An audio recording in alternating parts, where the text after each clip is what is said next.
Assalamualaikum warahmatullahi wabarakatuh. Kembali lagi bersama saya, Ibu Elviana Larasati Ariski dengan NIM 123823196 di Prodi PGMI. Adapun video kita kali ini adalah untuk memenuhi tugas UTS dari mata kuliah Metodologi Pembelajaran yang diampu oleh Ibu Nikmah, MPD. Pada video kali ini, kita akan belajar IPAS kelas 5 di bab 5 dengan tema bagaimana kita hidup dan bertumbuh. Alasan saya memilih metode pembelajaran ini agar memotivasi siswa terkait tema pembelajaran dengan menampilkan tayangan video. Dengan tayangan video ini, diharapkan siswa mampu memahami materi dengan baik dan belajar dengan suasana hati yang menyenangkan, sehingga siswa berperan aktif dalam pembelajaran.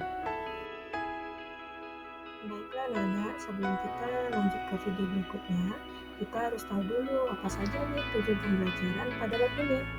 Jadi, tujuan pembelajarannya adalah mengidentifikasi bagaimana bernafas dapat membantu manusia melakukan aktivitas sehari-hari, mampu mengurutkan sistem pernapasan pada manusia, dan mengetahui berbagai macam jenis penyakit pada sistem pernapasan manusia.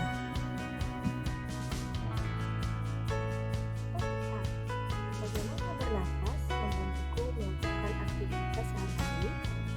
Sistem pernapasan adalah serangkaian organ tubuh yang bekerja untuk membantu makhluk hidup bernafas. Oksigen dibutuhkan makhluk hidup untuk menghasilkan energi pada proses metabolisme dan menghangatkan tubuh. Proses ini terjadi pertukaran kedua gas tersebut. Pernapasan manusia merupakan organ yang membantu sistem pernapasan untuk menghirup oksigen atau O2 atau zat asam dari udara ke dalam tubuh, kemudian mengeluarkan karbon dioksida atau CO2 dan uap air. Terdapat dua proses dalam pernapasan, yaitu proses secara internal dan proses eksternal.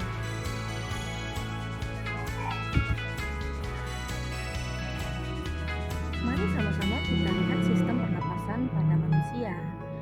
Jadi, sistem pernapasan manusia itu dilalui oleh hidung, kemudian masuk ke bagian B atau yang disebut dengan faring.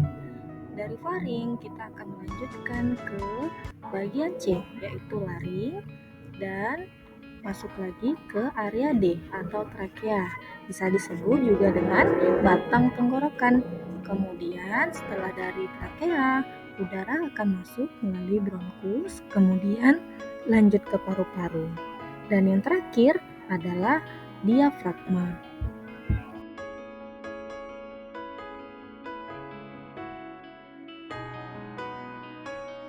Oh iya, penyakit-penyakit yang kita sebutkan tadi itu tidak timbul dengan sendirinya loh. Ada penyebab-penyebab terjadinya gangguan pada pernafasan. Nah, yang paling sering terjadi itu adalah polusi udara.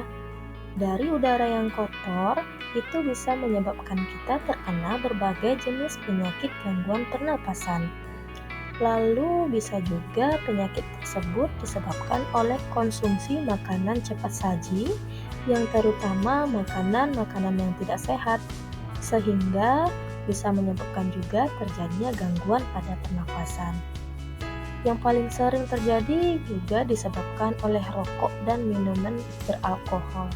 Jadi untuk teman-teman, sudah tahu kan apa saja penyebab terjadinya gangguan pada pernapasan melalui ketiga contoh berikut.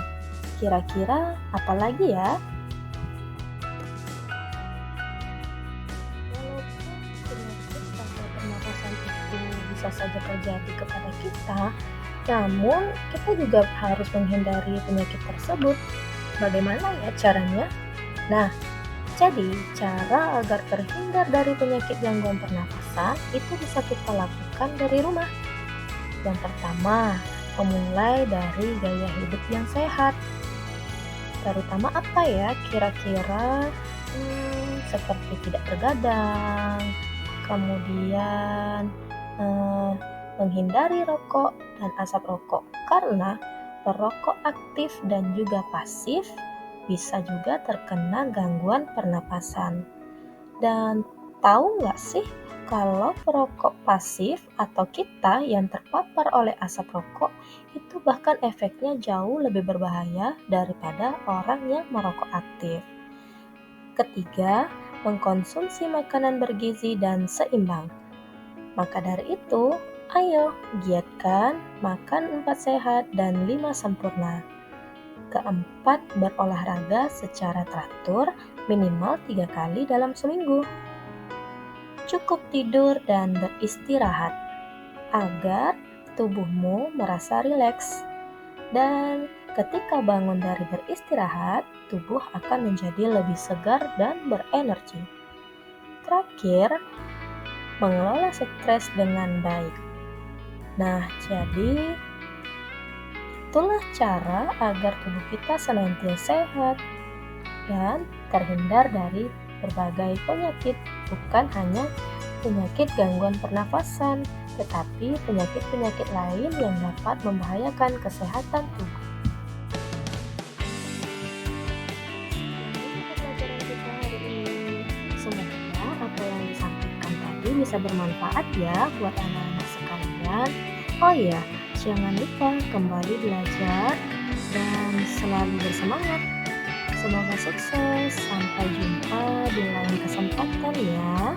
Assalamualaikum warahmatullahi wabarakatuh.